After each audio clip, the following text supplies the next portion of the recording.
Welcome back, guys, to another episode of We Are Just Making It. I'm your host, Amir Lancaster. Co-host Ali Lancaster. And today we've got a good friend of mine and someone that a lot of people actually follow, or if you don't follow, you've at least seen a video in terms of getting started in the running community. We've got Matt Choi here with me. What's up, people? I love this, dude. I'm freaking pumped. Dude, man. All right, so Matt, just to give you a little breakdown, obviously people who aren't new to this, they know what We Are Just Making It is about. Basically, we just want to talk about your journey, ask you a couple of questions, and then we want to break down the personal and the business side of you, so that way people get the opportunity to know everything about you. Love it. The first question that I have for you off the jump, has Matt Choi made it? Yes, in the sense that every single day I wake up, I feel like I'm living my passion. I feel like I'm living my dream. I don't feel like I ever work. I think for me, making it is not necessarily a money thing. It's not a follower count. It's not any of that. I think it's waking up with the purpose every day and coming up with showing up with the best attitude you can. It's funny you said, because I've been at this game now for about four and a half years of really doing content, and I still feel like I have the same fire I did when I was at my mom's house 4 years ago making my first YouTube video.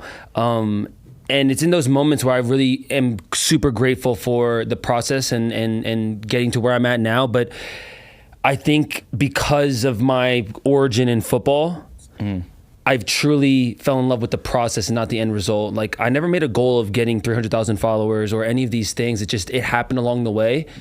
But if people truly understood what I was doing when I had 1,000 followers and having the same mindset and having the same attitude, showing people love, treating the janitor just like I do the CEO, is a quote that I live by. And I feel like I've stayed true to who I am through the ups and downs, through the growth, through some failures. And to me, I've made it because I'm living every day, living in my purpose. Yeah. What would you be doing if, say, obviously you lived in your passion, you created the content, but it didn't take off? You're still creating the content. You're still waiting for that moment of, yo, I actually could go full time with this. What would you be doing if it were that? I mean, I would probably be doing what I was doing 3 years ago, which was being a personal trainer. Like, that's how it all started. Like, I was a personal trainer first, even though I was building my media company to like showcase myself as a personal trainer. That's how I was making money before I got brand deals. Really? Yeah. So I had a 6-figure personal training business where I was coaching clients one-on-one, no different than the great coaches we have here in the collective. I might not have been charging what they charge here, but I was charging a decent amount to make enough of a living, and then also to make the jump to Austin. But even when I made the jump to Austin, I was still training clients. Right. I was training people through Zoom, and like that was a bulk of my business. And then as I further leaned into content, brand deals really started to happen, and I'm like, oh, like there's enough zeros here where this actually makes sense. But I would have continued to build out my personal training and fitness and wellness business if the content didn't blow up, if no one followed me, and I would have just waited. Like, for me, this is all about playing the long game. And I feel like that's something that I have that a lot of people that are new in the game don't. Like, they want it in 2 months, they want it in 2 years, they want it in 1 year. They want it in 2 videos. Yeah, 100%. If they don't get it, then they're like, oh, this wasn't for me. I'm like, yo, you didn't even try long enough. And I have this saying, it's like, yo, whoever can hold their breath the longest underwater, they'll win. Absolutely. Just because you have a chance to fight. You have a chance to survive. Yeah, so, I mean, that's huge, because he who can outlast anything. I mean, you've done ultra marathons, you've done a lot of things in your career that aren't necessarily about the place you finish in or the like overall value in the moment. It's more of like, can I outlast my body, my mind, what other people say? What is a moment for you that was like, because I know I've had the moment. I have this moment at least once a week where I'm like, if I can get past this thought right now, I know it's going to make me that much better. What's a moment for you where you're like, if I can get past this thought, what's a negative thought that Matt has where it's like, if I can beat this, I know I'm going to be better for like another month. I can outlast. Yeah, I mean, I think there's a lot of internal battles that anyone that puts themselves out there has. I think levels for me is like, like whether it's being more vulnerable, whether it's storytelling in a different manner. Like you and I talked about YouTube a bunch yesterday. Yeah. Like I think that there's still a layer of YouTube that I have not cracked the code. I know. I feel as if I have so much room for growth there because it's one of those things that long form content, it never came easy to me. For whatever reason, short form, I just was like putting so many reps that it just like, I started to find my own way. But I swear with long form, there's still a level of imposter syndrome. When I watch Ryan Trahan and Mr. Beast and my buddy Isaiah Photo, like for whatever reason, they are able to storytell in such a way that's very authentic and organic. And whether they're writing better scripts than I am, I'm not even writing scripts. Yeah. So like that might be my step one. Develop more scripts. But their ability to develop that and obviously they've put in so many hours for it, whereas I've put a lot of hours and time into short form. And I think that's still a vulnerability for me right now in my business. Like I really believe that I need to do a better job in 2024 of long form storytelling. And that's something that I still deal with imposter syndrome right now. Yeah. Like I'm still thinking about a video that I'm still putting on, it's Friday, that I have this whole week that I was supposed to develop a script for, that I'm still like, why have I not done that and it's 3:30 on Friday? Yeah. So I think that there's still levels of imposter syndrome that I get, and I love it though. When Jay said he said this, he said, it's good to have imposter syndrome. It means that you're stretching yourself. It means you're pushing yourself out of your comfort. It means you're doing something that you haven't really been doing, which requires you to feel like, what makes me think I could do it? 100%. What makes me think that I'm worthy enough to capture someone's attention or keep their retention for 12 minutes? Yeah. And I have those thoughts now, and I've already quote unquote had grown or had quote unquote success. You've quote unquote made it. I mean, a lot of runners in the influencer space, they look at you, they recreate. I mean, I feel like you coined people running and doing like the holding of the phone saying mile 1 time. And then after that, it started to evolve into your story. And then after that, it started to evolve into other people's stories. So from an outside perspective, outside looking in, everyone thinks that you've made it. Would you say like you created short form content, you've been in the social media space for so long. I've been in the social media space, Ali's getting into the social media space. Would you say that no matter when you get in, whether it's the start, 4 years in, you always care what people think about you?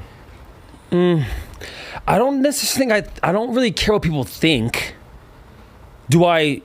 I'd rather not be hated. Yeah. I don't think anyone wants to live in this world being hated. It's not fun, trust me. Yeah. Being on Martha's Vineyard, I'm sure. people are very polarizing. Of course. Yeah, it's not fun. So but I don't go to sleep like, oh my God, so-and-so doesn't like me or so-and-so had something bad to say about me, because at the end of the day, like I can't live my life based on the opinions of what people think about me. Would I rather be respected and liked upon most? Of course. Like I don't think any human walks around earth like, I don't care. I want to be hated. I don't care what you say. Like, it's not that. I respect what people's opinions are and what they have to say. I just don't live my life based on what their opinion is. I live my life based on God and what my opinion of myself is, period. So it's, of course, one of those things where I'd rather be respected than hated, period.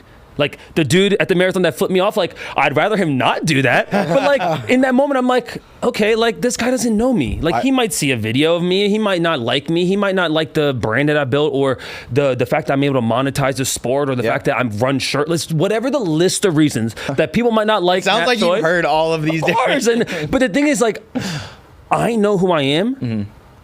I'm very self-aware and I have a high self-esteem of, if I'm comfortable in my own skin, that's really all that matters. Yeah, if you can lay your head down on your pillow and fall asleep and know that you are content with the individual and the character that you currently are giving the world, that's it. Period. Yeah. And I think if people have the right to have their opinion, people, whether they like me or hate me, most of them don't even know me. Yeah. So I think this is where the story is. People fall in love with the admiration. Creators fall in love with the admiration, which makes them vulnerable for the hate. Yes. You can't let your head get big. Oh my God, Matt, like you're my inspiration. You're my motivation. I signed up for this race because I get a lot of that, but I don't let that get to my head. Yeah.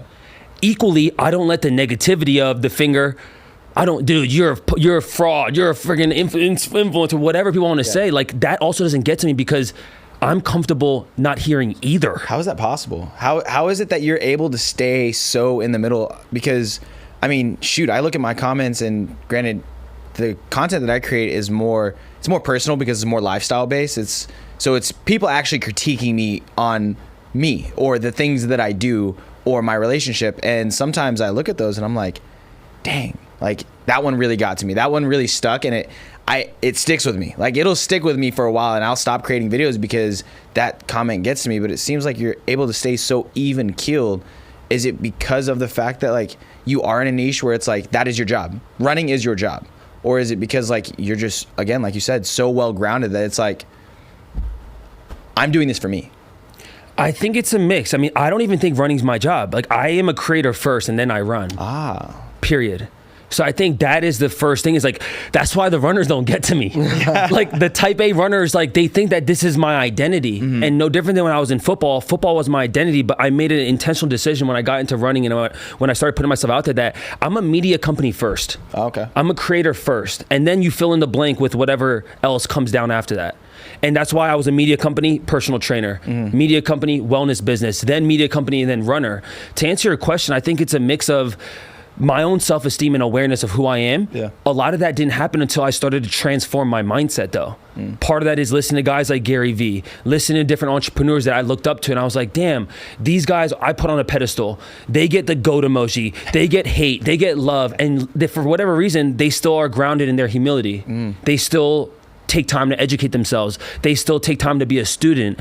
I want to take the best ingredients of as many people as I look up to, and I want to formulate it myself. So I think it's a mix of the people I listen to, the things I consume, in addition to the running aspect. That running has taught me a lot of things. When you go on a long run, you do an ultra marathon, you do a marathon, or you run 2 miles, like you'll learn about yourself, and you realize that the only things that really remain are your own initial thoughts, the things that happen 6 inches between your own ears. And that's what matters the most, not what the naysayers or the lovers are gonna say about you, because ultimately they're not with you at mile 59 of an ultra marathon. Like you have to be so comfortable in your own skin and confident. It's the rusting.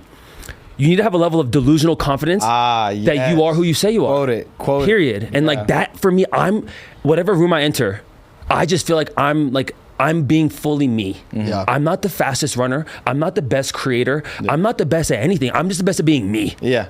That's Period. facts. Yeah, and to that note, it's like you can't pray for the rain and not expect the mud, you know, and that's essentially what you've created. Like you've worked so hard for this. People are going to have an opinion, as they should. They're more than welcome to, but like you said, you can't let that get to you. I mean, it's between what's between your ears, and I think you're the epitome of that. I appreciate it. Absolutely. So, not why running, but I'm not going to ask you why running, because I feel like that, obviously, I've seen all of your podcast interviews. I support my friends. For those of you guys that don't know, the reason that Matt and I are friends today, the reason that Matt and I are friends today is because my mom, Nisreen Fassett, had a crush on Matt. Not in a crush in a weird way, but she was like, this man is young, he is hungry, he is attractive, and he lives in Austin. My mom shot me a DM saying, this guy lives in Austin. This guy lives in Austin. I said, yeah, I've seen his content. Cool.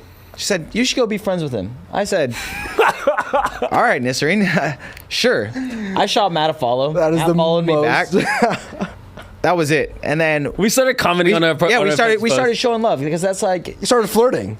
basically You started flirting. It's like a bromance. A bromance was flourishing, and so we started showing each other support, exchanged some numbers, and we're like, yo man, we'd love to get together, like let's work out some bro shit, right? One day Matt calls me up and he's like, hey man, what are you up to Tuesday, or I think it's a Monday, Raw Running Club. Yeah, he's Tuesday.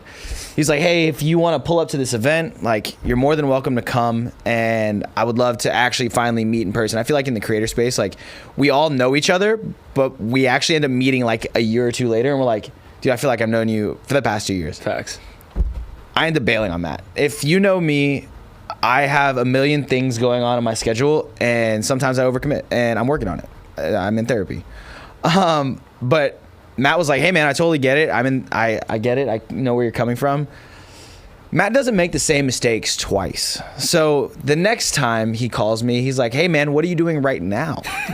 I'm like, oh shit, man, I'm not doing anything. He goes, bet, pull up to this run club. It's at 6:30. I'll see you there in 30 minutes. Yeah. I said, damn, I just got off the phone telling this man that I'm not doing anything. I really can't. I can't pull out. Not go. I can't not go. Ever since that day, me and Matt have been tight. This has been my boy. I've showed a lot of support. But to circle back, I know why you decided to get into running. What would you do if running didn't exist for you?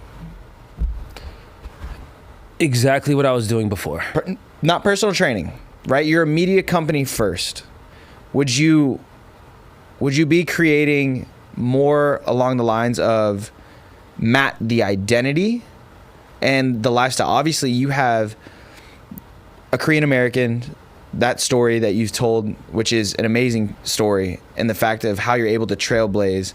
And I feel like that's played a huge role in your success, is the fact that you come from a different place of every other creator in the space, where you actually have real world issues and problems and challenges that you speak about. Would people get the chance to know more about your life and like the struggles of it? I think that there could be a multitude of things I would talk about. Mm-hmm. For me, I think it's obviously running was like the unknown. I leaned into it. Boom. It became a thing. If I was already being a personal trainer and I'm like, all right, if running wasn't it and I'm in the middle of a pandemic, like what else would I actually want to speak on? Yeah. Whether it's lifestyle stuff or food or like, I really don't know. I think the actual answer is that I would have tested a lot of stuff and then I would have figured out what hit along the way. That's what I wanted to know. Right? Because I can't actually predict and be like, Amir, I would have done exactly this, because then maybe I would have, why haven't I done it then? Yeah. So I think life is about not having A through Z planned out. It's leaving room for serendipity. It's leaving room for the unknown. It's leaving room for getting out of your comfort and saying, you know what? I'm going to try this thing. Mm-hmm. That's my journey. If no one knows who I am, like if you can leave with one thing, lean into your own curiosity as a human. Lean into that, and I guarantee you that the steps are going to come along the way, and they might not show itself in day 1 or day 50 or day 100. Like sometimes you just need to water and you need to nourish and you need to nurture the plant that you're trying to grow or the tree that you're trying to grow, whatever it is. And for me, I don't know what the exact thing would be, but I do know is I would have leaned into my own curiosity and I would have tested stuff. I would have tried new things, and I would have just seen what made it comfort for me. And from there, I would have just further leaned into it. Like, I don't think that everyone has like their exact thing that they're gonna do. It's just you need to know who you are first. From there, start with your passion, start with your own interests. And then as you start to get more comfortable about those things, then you start leaning into, oh, I like climbing, I like play pickleball, I like to do contrast there, but I care about wellness, I care about like my routines or the things I put in my body or the things that aren't as good for your body, but I still like to put in my body. Like this man will kill an entire pack of sour candy. Yeah, like, you know? And he'll run 2 miles afterwards and be like, easy work. Easy. So I think it's not necessarily like a set blueprint. Yep. I think for people, and myself included, we don't know. Part of having faith in anything, whether you believe in God or you have your own religious beliefs, it's believing in something you can't see or touch. I never thought that I would make impact like this in running. Really? I thought my shit was gonna be, Matt's gonna be a Korean American football player, and then he's gonna inspire Asian kids to play football. Like I thought that was it. I thought that was God's plan for me. Yeah. And then he wrote a whole different thing. I tore my PCL in college and had a really poor relationship with my coaches, didn't execute on the field, put shitty numbers up, had my own mental depression of my identity as a football player and I'm not even executing. Yeah. So I think for everyone, we think we think we know what we want to do, but ultimately it's not up to us.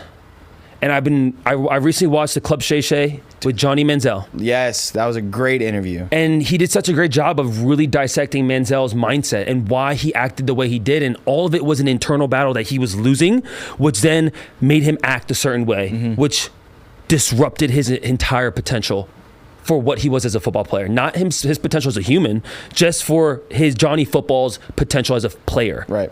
And now he's opened his mindset of, oh, I could be so much more outside of football. Just football. Yep. Man. No, that's solid. And this is why I wanted to have you on the podcast so desperately, is because the self-awareness that you have is something that takes years and years of kicking down very thick doors to get to. And so it's like, how does someone with this level of self-awareness, how does someone with such poise and humility kind of navigate? Because I feel like everyone wants to, people will put you on the pedestal, but the same people that put you on that pedestal also want to see you burn and 100%. crash. So it's 100%. like, what can you say to that side, right? We know what the success and the buildup is, but if you were at rock bottom, how would you battle that? Just keep going? I would love it just as much in the moment I'm in now. Oh, And if it happens, if it doesn't happen, Yeah. it's not really up to me. All I know is I can control my attitude if something like that does happen. Mm-hmm. I think the biggest example was probably the bid meal thing, was and just how about to ask that. how I approached that situation of truly making a human error, a human mistake, and navigating that with grace, navigating that as a human of people that wrote that article or agreed with those people act as if they're perfect. yeah. They've never made an error. Period. Right? So for me, it was just, okay, like I made a human mistake. If my intent was actually what was written, it would be harder, Amir, for me to make that video and be like, guys, I messed up.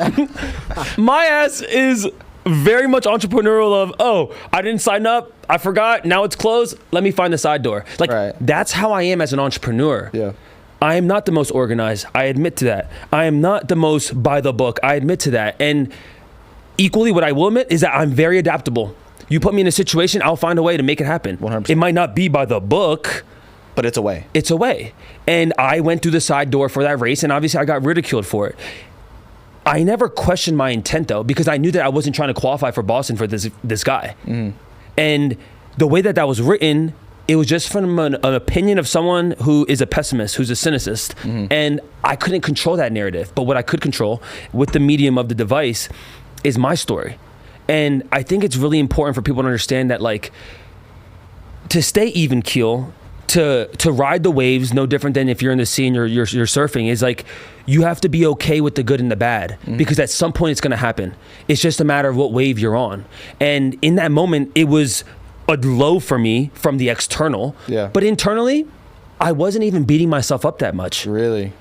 Having people that are in your corner, Yeah. that are able to help mentor you, that help give you good guidance of, yo, like, so what? You made a mistake. Like, what are you going to dwell about it? You know how many people told me, like, you have two options, Matt. You can either ignore it, just brush it away, don't say anything about it, and it'll like go away in a couple weeks. Or you own that shit, talk about it, have your 8 Mile moment right now and say, shit on yourself a little bit. Guys, I messed up. So what? Yeah. Are you perfect? Yeah. You own it, and then no one else can really shit on you. And if they do, then it just shows it shows more about them. 100%. Yep. And that's what I would do if I lost everything. If I lost my sauna and plunge, I lost my house, I would figure out what ground zero looks like, and I would storytell it from that point. Yeah. Period. People are like, "Oh my God, Matt, it must be nice. You have a sauna and plunge. No wonder you stay healthy." All these shit. I'm like, you understand? When I lived in my mom's house, I had none of that, Yeah. and I still ran 100 miles. Yep. I still ran a marathon. Like, it's not the things that people have, it's the mindset in between their own ears. And if you can control that, life gets easier because you live based on your terms, not society's. Damn. I mean, you make it so hard to like have a follow-up question because you just He answered 6 questions I know off the bat. I'm just like, hey Matt, what would it be like if you started over? And then he's like, let me tell you what it'd be like if I started over, if the world hated me. And I'm like, oh, okay. I mean, but I'll say this, and it's easy for me to convey that message, but would it be hard? 100%. Yeah. It's also hard when you're on the top of the mountain or if you're in the middle of the mountain. So it's about choosing your hard. Pick your hard. Right? It's if you've never worked out, of course, when you're at ground zero working out on day one, it sucks. But equally for someone that's been working out their whole life, you might plateau. You might be at that mountain and be like, dude, I've been kind of the same size. I haven't really been getting that much bigger or stronger. And equally, that might be hard too, mentally. So I think it's just a matter of whatever season of life you're in. It's like, all right, well, how are you going to navigate this one? Right? Because every circumstance or situation is going to be different. But what remains the same is your internal. And that's the one thing that, like, I've really leaned further into my faith this year. And like, I think I had a couple spiritual moments when I was in Korea that really opened my eyes. And I've always been religious. Like, ever since I was a kid, I just never really leaned because I don't know, growing up in the Korean church is always very stigmatized. It's a whole. I get it. Trust me. I think faith is something that everyone should practice on their time, in addition to finding community. Mm-hmm. But something I recently heard this. It was like a lot of people read the word, and they attend to things, but they don't actually feel God. Yeah. Like, I actually feel like there's moments in my life where I know this isn't man. It's divine intervention. Period. Like, it's bigger than me. Absolutely. It's not luck. There's a reason for the people I meet. No different than why you and I met. Yeah. There's people in my life that I meet that I just know that this isn't just luck. This isn't just a happenstance. Yeah. It's because I'm set in the right situation and I'm showing up as mature or being my best self to allow that relationship or that moment to happen. And see, that's super critical because you're seizing moments, you're seizing opportunities. A lot of people, especially myself, in the past couple of weeks, all I've done is kind of sit. I've had more opportunity this year than I probably ever will have or have had. But I've been so stuck in this, like, why me? Like we said earlier, why me? Imposter syndrome, heavy. Because I'm in a gym and a community full of creators, full of people who have all this opportunity, and a lot of people ask me, they're like, what can I do to get started in real estate? What can I do to get started in content? How can I get on reality TV? And my answer now versus then was always different. My answer now was just show up, show the fuck up. Because the only reason I was on reality TV is because I created a social media following. The only reason I created a social media following is because I had things that I wanted to talk about, and I didn't care if people were going to listen. I was going to talk. And now it's almost the exact opposite of the answer. It's like, figure out who you are. Post what you want. Do different things that aren't as freeing.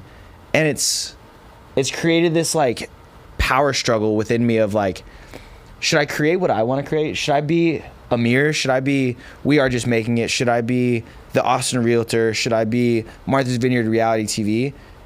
And then there's the other spectrum where it's like, dude, you're every fucking thing, right? Be whoever you want to be. Live by your own terms, because at the end of the day, you got to go to bed with yourself. And that's the best advice that you can offer the world is be yourself. Because when people fall in love with you, when they fall in love with the authentic version of you, you don't have to show up and play. You don't have to pretend. You're showing up every single day, and that's what makes it so easy for you is when you're creating your content, when you're doing your running, when you're doing anything, you can do it daily for hours on end because you're showing up as you. Mm. And I think that's, to speak on that, I think people try to wear too many hats. You know, they try to wear too many hats and say, oh, this hat doesn't fit. It can fit if you want it to. You can be all the things you want to be. You know what I mean? I think the story we tell ourselves is I have to fit in this box. But in reality, you make the box. It can be as big as you want. If you want to be Martha's Vineyard, if you want to be ATX Realtor, if you want to be this X, Y, and Z, you can do that. Mm. You know what I mean? You have the capacity. Not many people do, but you have the capacity. Matt has the capacity. I think a lot of it comes down to the story we tell ourselves. Yeah. You know, because out of all the people I know, Amir and especially Matt, they're some of the most driven people I know, but being driven comes with a price, right? It comes with a huge price, and you have to weigh the price of that and make sure it's something you want to do, or it could be a detriment to your physical health, your mental health. Now, Amir as a whole, and I can speak on this firsthand for knowing him my whole life. Literally 26 years. My whole life, he is an amazing human when it comes to balancing stress and juggling things. Does he show up later, book wrong times for things? Sure. I do that. Human error. But again, he takes a million steps forward to take 2 steps back. I'll take that trade-off every day. Yeah. Every day. I think it's, we've always chatted about this. Yeah. And I'm a big Gary Vee fan, so it's like he's always about that too of like, yo, you can do whatever you want, talk about whatever you want. You have 5 interests, talk about 5 interests. Yeah. Equally, I remember hearing a book called The One Thing by Gary Keller where he talks about... Do you know who Gary Keller is? Yeah, he's a real founder of Keller Williams. Keller Williams. Yeah. But he talks about how like a human could have 25 occupations in their lifetime. But that might be over the course of a lifetime. It might not just be at one time. Mm-hmm. Like yeah, someone could be a podcaster, they could be an author, they can be an athlete, they can be a real estate agent, they can be a media company, but it's hard to do all of it at once. But you can develop one, build that skill set, which you've done, and then you can add another skill set, and then add another skill set, and then add another skill set. That is very tangible. But for someone that's listening to this, like, it's hard to do 100 things just starting. Yeah. Right? Like, you need to build the muscle of being a creator first, which you did. And you literally, you explained the one thing.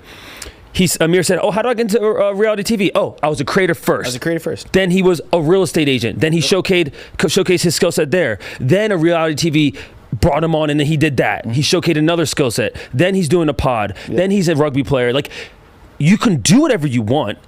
It's hard to do all of it at the same exact time, but if you add skill sets and confidence over time, you can start to juggle things, which you've clearly shown to yourself that you can. Yeah. But to do, for someone listening right now, like, if they're like, oh my God, like, I love food, I love art, I love athletics, I love wellness, like, pick one to start. Yep. And layer in some other ones. Yeah. And that would be my advice. But you've seasoned yourself already of being multifaceted and juggling things. And I think that's why you're able to handle a lot. But for someone that's new, like, they might not be able to do what you've or I've done right now. Right. So they have to build the first thing. And no one expects you to. 100%. But like, it's clearly shown that there's people that have done it. And if one person that looks like you or doesn't look like you has done it, then that means that it gives you ability and the opportunity to do it as well. Right. One of my favorite phrases, I read this on the toilet, I think it was 2 weeks ago. Toilet talks. Dude. It's prime talk. Right? Prime time. This is my favorite phrase because it speaks so much to me. You can do anything. You can't do everything. Right? You can do anything. Anything you put your mind to, like, you can crush it. I want to be a real estate agent. I crushed it. Granted, I might have not crushed it based on other people's ideas. I crushed it based on mine. But I can't crush it at real estate, podcasting, rugby player, boyfriend, brother. You can't be everywhere. But you can pick what's important to you. Period. And so for me, the three things that if I was to get paid for, I always ask myself this. I do daily check-ins. If I was to get paid today to do absolutely what I wanted to do, what would those three things be? Well, first one's always work out. The second one is cook. And then the third one is whatever emotion I'm feeling that day. Today, it's real estate. I had a great conversation with my seller, got some heavy negotiations, and I'm telling him, like, this is what we need to do. And I was like, yo, I feel fucking fired up. In your bag. I feel in my bag and I feel in my power. Dialed. But some days I wake up and I'm like, I want to work out. I want to be a damn good boyfriend. And I want to be a creator. Those daily check-ins are super important because, again, you can do anything. You can't do everything. Give power, water what you want. Yeah. You know, like, our time and our resources as humans are so limited to what we can pour out. Granted, there are amazing drugs out there that can give you an endless supply of energy, but those, again, are going to come at a cost, and you never know what that cost might be. It might be your life. But if you're going to take a holistic approach and use the God-given abilities that you have, use those in things that you give a shit about. Period. You know? All right. So I'm not going to cut you off there. We're going to take a quick break. We're going to dive into the business side of Matt Choi. We'll be right back. All right, guys, welcome back. This is We Are Just Making It. I'm your host, Amir Lancaster. Co-host Ollie Lancaster. And I've got my dear friend, Matt Choi, here. This is the part of the podcast where we're actually going to dive into Matt and the business side of him. We had the opportunity to learn a little bit about the creator. We got a little bit of an opportunity to learn about the person and your whys. Now we want people to kind of learn from you from a business perspective. Obviously, you're a very well-read individual, very well-traveled individual, and you hang around a lot of very popular business influencers. How have they rubbed off on you? Answer that. Answer it, Matt. What are you looking at me for? I mean, you've got that. friends like Cody Sanchez. Yeah, I mean, Cody, I'm not like super tight with Cody, but like obviously like we know each other through collective, and I really look up to her as a business person and also as an entrepreneur. I think this is what I'll say first. I mean, before I ever had friends that were in this business space, I had a lot of board of advisors that I'd never met. And I think that's where a lot of people should start. It's Gary Vee was a board of advisor before I ever met Gary. Like, so was Jesse Itzler. So was like a guy like Nick Bear or Jay Shetty. Like, I had a bunch of people I listened to that I consumed their content, that I read their books, and those were my board of advisors before I ever met them. And I haven't even met all of them, but I think that's important. You need to download your software first to even be able to have a conversation with people at that level. And I think that's very important. And if you don't like reading, and I didn't love reading until I started to work on it, but you can listen to pods, you can listen to them speak, whatever it might be, however you want to take in your content. But I would say the things I've learned the most are actually some of the most practical things. It's how you treat your people. It's how you lead, and it's being a servant leader, and it's understanding business is not, it's not just about numbers. It's not just about making a shit ton of money. It's about serving your own people. Mm-hmm. And for me, I was a very poor student in college. So like, I never really applied myself. I had a business marketing and management degree. And I always say this, but like, I was a very bad student. I cheated on a lot of school. I never really applied myself because my identity was so lost in football. Yeah. So when I got out of school, like the first thing I really wanted to learn was personal finance. And that was something where if I can't manage my own P&L, how can I manage the P&L of a business? Mm-hmm. And that was the first check mark. Then I started to chip away at different stuff like credit cards. And then I started to learn about actual like businesses and like, oh, we live in 2021 at the time. And I'm like, what's the best way to start a business? It's not about, I had this dream of opening a gym, and I'm like, gyms are expensive. They have a lot of overhead. You have to pay for a lot of insurance, and then you pay for a lot of equipment. And I started realizing that that's not really what I wanted. It's just like what the aesthetic of, oh, you're a trainer? You're going to be a trainer for your whole life? I'm like, probably not, but do I want a gym? But I think to answer your question of business, like the things I learned the most were actually just like practicality, right? Of like, okay, with social now, the best businesses don't cost that much money to start. Right? Yeah. It costs nothing to start. Like a media company is a legitimate business in 2024. You don't even have to own a product. Nothing. You can just own yourself as a human and build your leverage through your brand and through media. And I'm a big Naval Ravikant fan, and I know Ali is as well. Shout out Naval. He talks about the three things in life that people truly want are health, wealth, and happiness. And in the current day, in the current situation we live in now, like media is the highest form of leverage because it's the one thing that separates a lot of brands, businesses, also creators and entrepreneurs. It's like, what story do you have? How are you going to sell the product that you have? How are you going to sell the service that you have?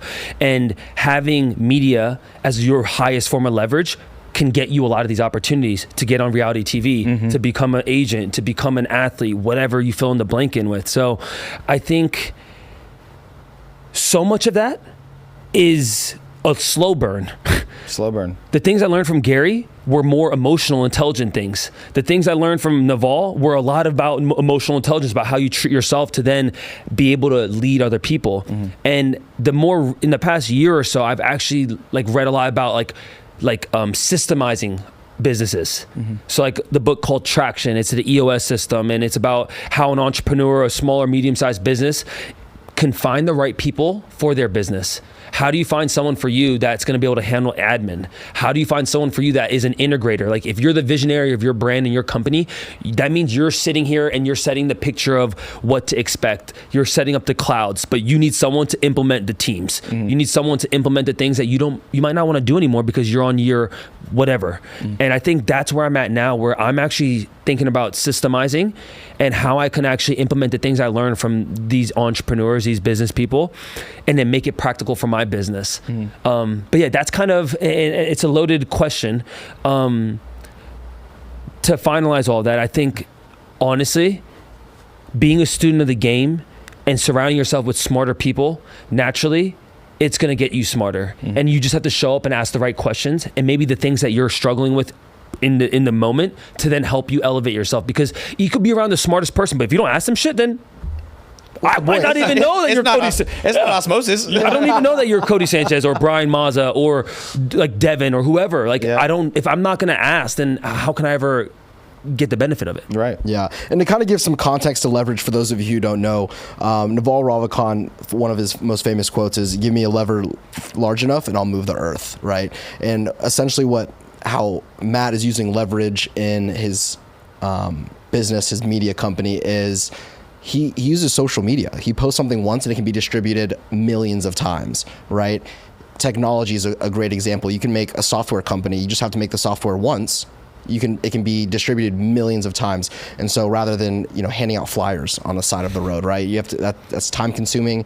You have to do it all day, every day. So kudos to you. I kind of want to switch the flow up here. So Patrick Bet-David has a book. I'm sure you're aware of Patrick Bet-David. Your next 5 moves, right? He kind of explains how a grand chess master already knows his next 5 to 10 moves. What are Matt Choi's next 5 moves? Ooh, I think recipe. Yeah, I mean, I think it's when you're a creator, you have to figure out how you can build something that's outside of yourself. I think my next couple moves are around, 1, changing up deal structure to not just get paid off of retainer or getting paid off affiliate. It's getting some forms of equity within companies I work with. That's probably the first thing. I think if you're a creator and you've built some brand and you've built some leverage, it's actually figuring out what brands you love, how you can serve those brands, how you can be part of their board and figure out where you add value. So I think that's one chess move that then switches me off of, if I'm thinking about the cash flow quadrant of not just an employee or being a self-employed person, but you start to become an investor. And until you get onto the right side of the quadrant, and if you don't know what the cash flow quadrant is, I highly recommend you read it, but there's basically 4 types of individuals. There's employees, there's self-employed individuals, there's investors, and then there's business owners. Ideally, for humans to be free, you'd want to be on the right side of the quadrant, an investor or a business owner, because even us as self-employed employees, we still have to work. Yeah. We still have to grind, which I love the grind. But at some point, you might want to be with your kids. You might want to be with your wife. You might want to not have to. Sometimes you want to be able to be lazy and just chill. So that's kind of the first chess move. Is the brands I love, the brands I really feel as if are going to make legitimate impact in the next 5 to 20 years. Is like, how do I get a seat at the table? I have leverage to bring. Okay, you don't have to pay me a retainer, but give me a piece of the company. So now I have more incentive to push the product. You have a vested interest in this success. Period. Absolutely. So that's kind of like a first chess move. I think from there, it's keeping the main thing. My mentor always says, he's like, yo, like, yeah, okay, like we can build out a product, we can build out something, but like ultimately right now, your highest form of leverage is continue to build out distribution. So for me, it's how do I get 1 million followers on YouTube by the end of the year, right? Like that's a goal of mine for 2024 is to hit 1 million followers on YouTube, 250,000. So that, I think distribution for a creator is one of the highest forms of leverage. I could figure out what product I want to sell right now, but it means nothing if we don't have someone to sell it to. For sure. So continuing to keep the main thing is really important in my day-to-day, just because if I take on too much, if I start juggling too much, then I start to lose focus of where's my highest form of leverage? What is the most beneficial use of my time? It's building my brand further so that then we can have 2 million people across the board that'll be potential buyers. From there, building out a legitimate product is like the next goal of mine. Is number three.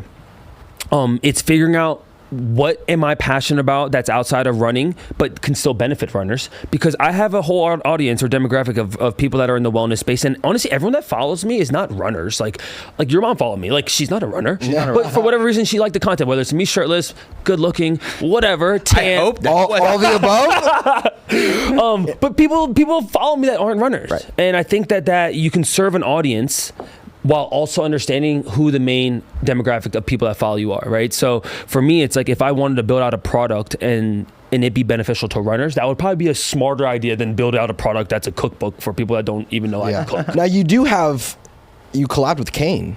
Of course. Right? Yeah. Tell us how that came about. Yeah. So I mean, Kane is a recovery shoe. If you don't know Kane, look, Amir's on it right now. I'm doing poor branding by not wearing it. It's okay. Amir's doing it for me. Yeah, I got you. Kane is a recovery shoe that came out a couple years ago. It is a performance recovery shoe option. I would say that it's a better for you Croc. It's a higher performance Croc. It's really good because one, it helps speed up recovery because there's nymphodes within the midsole which help your foot create more blood flow. Like that's like the science behind it. But honestly, it's really a comfortable option after a big effort, after a marathon, after a race, after the CrossFit Games, whatever. It's a slip-on shoe. And what's important about that shoe option is that because flip-flops, there's an open toe and your heel is off the ground, it's not actually good for your feet.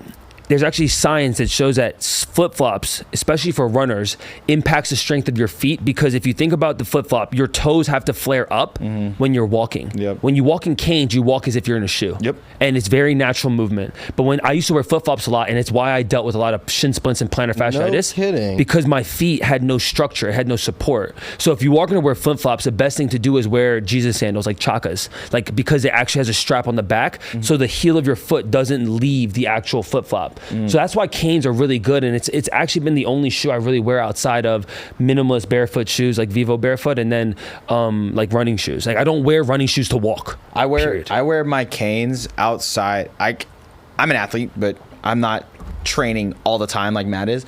I wear my canes for lifestyle purposes. Like I have It's a vibe. I have 4 pairs of canes that match different colors of my outfits, so that way I can show up in public like this. Yeah. This man will be at his wedding in canes. Yo, if they made If they made- a crispy white cane, I'd pull up. You're to wearing my a wedding. white sit? Oh yeah. Oh, dude, it would go crazy. dude, It would go let's go. crazy. Natalie might murder me, but Nat- I'd do it. I can't wait to hear this. That's so funny. But yeah, that was a cane deal. I mean, and I was a fan of cane first, and I think this is what I always tell people. It's like the best way to get in with a brand is to rep it, is to wear it, 1000%. is to do shit for free as if you are repping it. How did Casey Neistat get the Nike deal? Is he made a Nike commercial. Dude, and it was Fire. good. It was a good commercial. 100%. So it's you make the thing, and I told my friend Darnell's in real estate. He does flips in Baltimore and DC. He asked me. He said, "Yo, like, how do I work with Home Depot or Lowe's?" I said, "Make the content as if you already work with them. Yeah. Make it for free." Tag them, send them a DM of like, yo, this is what I've done. And over time, if you have a video that pops off, you can use that as leverage and say, yo, I got 250,000 people watch this video. And then X amount of people bought the DeWalt product. They bought the Milwaukee tool product. And then you can start to have a conversation. But if you sit here or twiddling your thumbs and like, oh, I want to work with Home Depot, and you've never shown that you've entered the store, or you've never shown that you can produce a piece of content, what leverage do you have in that conversation? Zero leverage. So with Kane, I was a fan of the brand. I wore the brand. I wanted to work with them. The media company I worked with prior, or the agency I worked with, we tried to bring them on as a client for TikTok, but they were refusing to lean into TikTok. And then when they signed me as an athlete, they're like, okay, now we got to do TikTok. I'm like, I told you this 8 months ago. Yeah. Nonetheless, that's how I worked the deal with Kane. And I'm actually coming up on the year contract and working on renegotiating it. That's amazing. Congratulations. I know we're both mutual fans of Gary Vee. In my head, I have 2 things I ask. What would Gary do? I love And it. what would Alex do? Hormozy? Right? Hormozy. Dude, he will literally send me. Those are the only 2 I would say. That's what I qualify as an influencer in my eyes now, because they influence me. Yeah. Period. He sends me Alex Hormozy, Gary Vee. They're my best friends. We don't know each other, of course. but they're my best friends. Period. They're my board of advisors. Not yet. Not yet. Not If you want to come on the cast, yet. hit us up. But who is your what would blank do? Ooh, it's a hell of a question. I think it depends on the context. Sure. Like, for example, like I think I have a what would Gary do context. I think I have a what would Jesus do context. As you should. In that moment when the dude flipped me off, I said, what would Jesus do? He gonna keep on. Also, what would Conor McGregor do? This man love. Show this man grace. And actually, it's so funny. My buddy Danny Miranda has been really challenging me about that. When people confront me that don't like me, I've actually struggled a little bit of dealing with it in person. Remember, you asked me, like, how do you deal with it, Matt? Like, oh, like, you're so even keel. Like, it's easier when I'm in my crib and people are just commenting. I'm like, the comments don't get to me. Yeah. But when someone has the balls, which I got to give them props, you have the balls to come up to me in person and say something and or give me the finger. Like, I actually have to take a moment to reflect of, like, damn, like, how do I serve this person? Like, for whatever reason, they just might not rock with me. And it's really based off what they see, but they don't actually know who I am. And in moments, though, it's hard to be the bigger person in that fucking moment. I dude. fail every single time. hard. I mean, I did it on national television. I literally stepped up to a dude that was a foot taller than me, ready to rock his freaking world, and he didn't even make fun of me. Like, I kudos to you, because if someone put a finger in my face, I'd break that motherfucker off. It would not be a straight finger anymore. No. Yeah, Can confirm. And I think that there's moments of maturity there, obviously. But yeah, I think another person is like, what would Goggins do? That's definitely in a certain context. That's a play there. Yeah. I'm a big Hormozy guy. Recently, because of YouTube stuff, I've really been consuming Jimmy, so Mr. Beast, a lot of Casey. and my buddy like Ryan Trahan and then Isaiah Photo, like those guys who I think are at the mecca of YouTube in terms of the content that they produce. Yeah. Those are some people that I just think about when I'm like, oh, like how would they storytell this? How would they think about, you know, retention on this video when it comes to keeping someone around from 3 minutes to 8 minutes, you know? Yeah. So it just depends on the context, man. It depends on the I context. think that's why your recipe for what you're cooking in life is so successful, is because rather than having one person that you say, what would this person do? You kind of pull from about everyone to make this really good, okay, now I know what Matt is going to do. Like that's really good. Yeah, I think it's important, right? It's like if you're cooking, you love cooking. Like, I think you can watch Gordon Ramsay, you can watch Guy Fieri, you can watch fucking Martha. Like, it doesn't matter. It's just like, okay, take what all of them say about making a steak and make it your own. Like, it's taking the ingredients and it's the recipe that's already outlined, and you might change out the salt for Mediterranean salt. You might change out the pepper with like an all season cooking, like whatever it is. Like, you can make your own twist to anything, and it's exactly, Amir, how I think about content and business. It's okay, someone's done it. How do I put my twist to it? And it's why I don't make the mile split videos anymore, because I've iterated from that. And I think it's important for creators, like, yo, take inspiration from someone and make it your own. Like, don't just kind of fall into what everyone else is doing, because if that's the case, then you're going to be just like everyone else. No, that's a really good point. I know I was reading this it's kind of a TikTok blog, whatever. It talks about total addressable market, right? TAMs, right? TAMs, fun little word to say. And the on that note of Mr. Beast, it came up, and it was like, why in the world would Mr. Beast make a chocolate of all things? And I was like, well, let's break down the TAMs. Ages 5 through 50, they can eat what? Chocolate. This dude has more outreach than the president of the United States. Yes. He can reach the most tangible market you can with chocolate. Yep. As far as a TAMs for you, a total addressable market, what would you consider? Obviously, it's runners, it's athletes. Is there another addressable market that you want to hit, and that it's a part of your next 5 moves to kind of grow into? Yeah, I mean, I think it's when I look about when I even look at my demographics, it's pretty diverse. I mean, a lot of it's 25 to 34, and then 35 through 50, and then there's obviously some younger kids there too. I think it's actually like beefing up the 35 through 50, because like those will be buyers.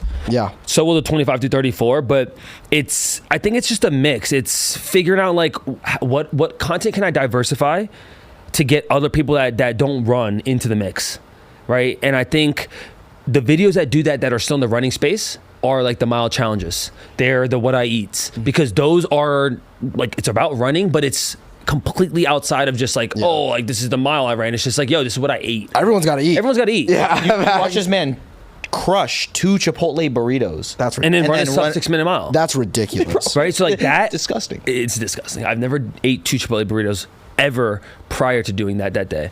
But yeah, I think the world is big. To answer your actual question, I think that there's a lot of international stuff that I can lean into. I have a lot of people that follow me from Australia, from London, from Indonesia, from Southeast Asia, and it's actually leaning into and developing those areas. Yeah. Because yes, the States is awesome, but there's a whole market outside of just here. And to grow that community, there's a significant push there in terms of TAMs when it comes to like, oh, like it's not just Seoul. Like I don't even have that many people follow me from Seoul. There's other Asian countries that follow me more than my own people. That's about We need to fix that, yeah. Seoul. South Korea. We need to up that. But I think it's not making content specifically for it, but the more I lean into doing stuff outside of just the realm of running, podcast clips, it opens up the market for other people to watch. Gotcha. Yeah. Gotcha. Are you still traveling overseas to do more marathons? I know you did what was it, marathon a month? Marathon, I'm not doing that this year, but I will be in London in April for the London Marathon, which I'm really stoked about. Cool. I think I probably will go to Sydney in August, which will be my first time in Australia and the first time in London. I'm picking and choosing more wisely this year in terms of races and travel schedule. Like last year was like I was ripping and running. You burned yourself out. I actually didn't, but it was a lot. Yeah. Like internally I'm not burned, but like because it's what I would do. It's like I don't get bothered by the variables of travel that like other people might. Like people ask me like, oh my God, how do you do a jet lag? How do you, I'm like, I don't. Like, I feel like it's regular. Like I feel like, okay, I'm a little tired. Maybe it's a little bit different, but I figure out a way to still exist. I still sleep well. Like I think for me, the laissez-faire mentality, how lightly I show up and how little stress or cortisol I give to myself, it helps me as I travel and I do all these things because I'm like, okay, like I'm just in my routine. I run in Hawaii, I run in LA, I run in Austin. Right off the plane, I can execute a workout. Like for me, it's not like I'm not creating excuses internally of like, oh my God, like I traveled 13 hours, so I can't do this. It's like, let's find out. If I don't execute it to the T, it's okay. Yeah. Showing up, attempting it is half the battle. So I think for me, it's not burnout. It's more, it can be a little bit more exhausting than just being at home, obviously. Something my friend, I was with Sally McRae yesterday, and